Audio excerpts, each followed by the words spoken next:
Annyeong! Welcome to Dollightful! I recently rearranged my customized dolls, unpacking some, repacking others into storage.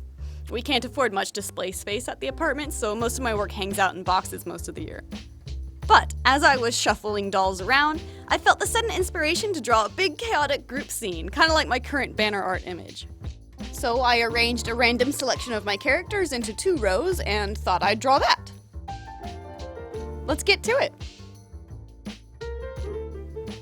This is just a standard piece of sketching paper. I didn't cut it down to size or anything.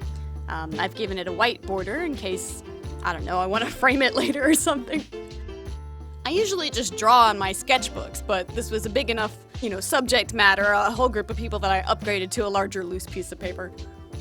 With circles for head placement, I count out how many characters are in the scene and rough out the positions. You'd think since I created these characters and spent hours on each doll that I'd remember what they look like, but I forget details of my own dolls all the time. Especially with dolls like Ayako with all of those hair clips. I don't know how many she has or what they look like. So it was kind of fun to have them directly in front of me for reference. It made it easier for me to draw them, and it felt like they were modeling for me, like miniature models for a figure drawing class or something.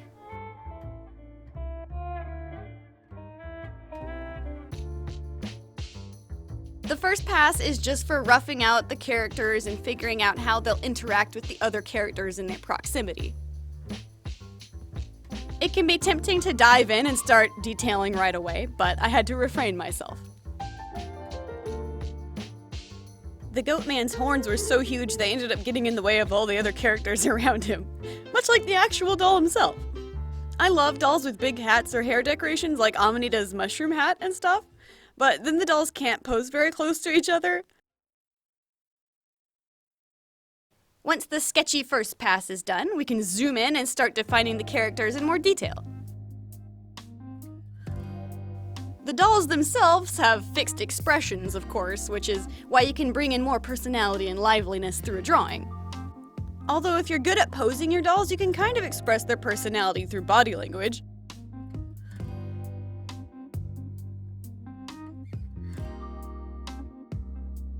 Although these characters were mostly chosen at random, depending on who I was switching in and out of storage, there was some thought behind it. I intentionally picked out dolls to showcase the variety of characters we've made on this channel. So we've got the pastel rainbow fashion characters and the Pokemon dolls.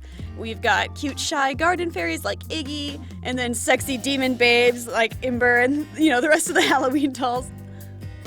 I just want to reassure artists out there that you can always keep exploring and should never feel stuck making the same thing over and over again. Variety is the spice of life. That was actually one of my biggest concerns when choosing a college or trying to select a career for myself. Even fresh out of high school, I remember some art school recruiters would look through my portfolio and tell me I needed more direction. Like, they expected me to have chosen what kind of artist and what career I wanted to be and pursue by the age of 18.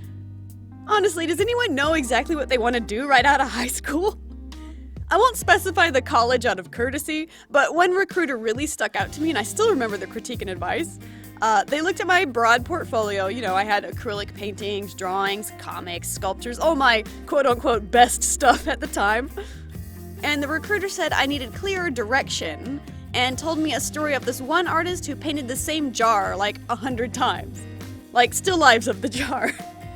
At the time, I believed pursuing lots of mediums and becoming skillful in multiple areas was an accomplishment, And I felt like I was being told to restrict myself and churn out the same subject over and over again.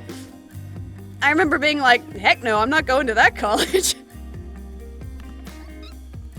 Aw, Soko's here, everyone.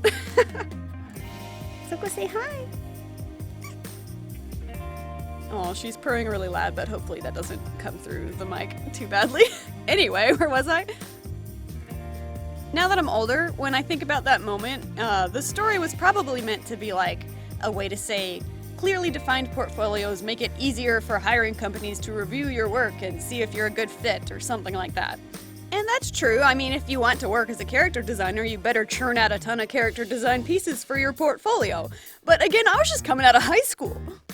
I still laugh about that because my view hasn't really changed. I think the saying goes, jack of all trades, master of none, but that's kind of BS. Why discourage artists from trying all sorts of mediums? I get that spreading yourself thin isn't good, and you can focus on one thing to improve it, but I still don't get why you should stop there, right? That's one reason it's the reason I enjoy the doll hobby so much and encourage other artists to try it. You can do character design concept art, sculpting, drawing and painting, and sewing all in one project. And if it weren't for dolls, I probably wouldn't have pursued resin casting or gotten into LED circuitry and stuff like that. It's great. And ironically, at the time, there was no such thing as YouTube careers.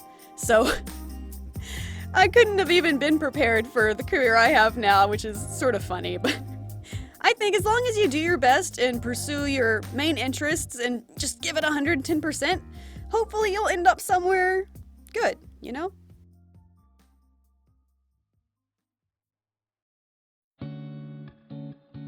Check it out!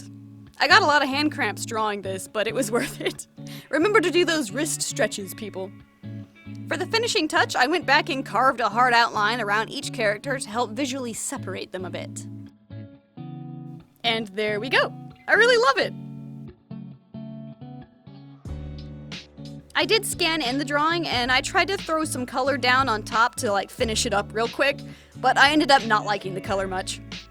Maybe if I really spent a long time, 2 weeks coloring this, I might be satisfied with it, but I think it works just as a line drawing. For example, if I'd planned ahead and considered the colors better, I probably wouldn't have put Ember and Tatsuo side by side, because the black colors just blend together, stuff like that. I imagine it's a bit daunting, but if you'd like to tackle this, or are just looking for a coloring project to pass the time, I've uploaded this line art to the interwebs, and you can find a link to download it for free in the description box below.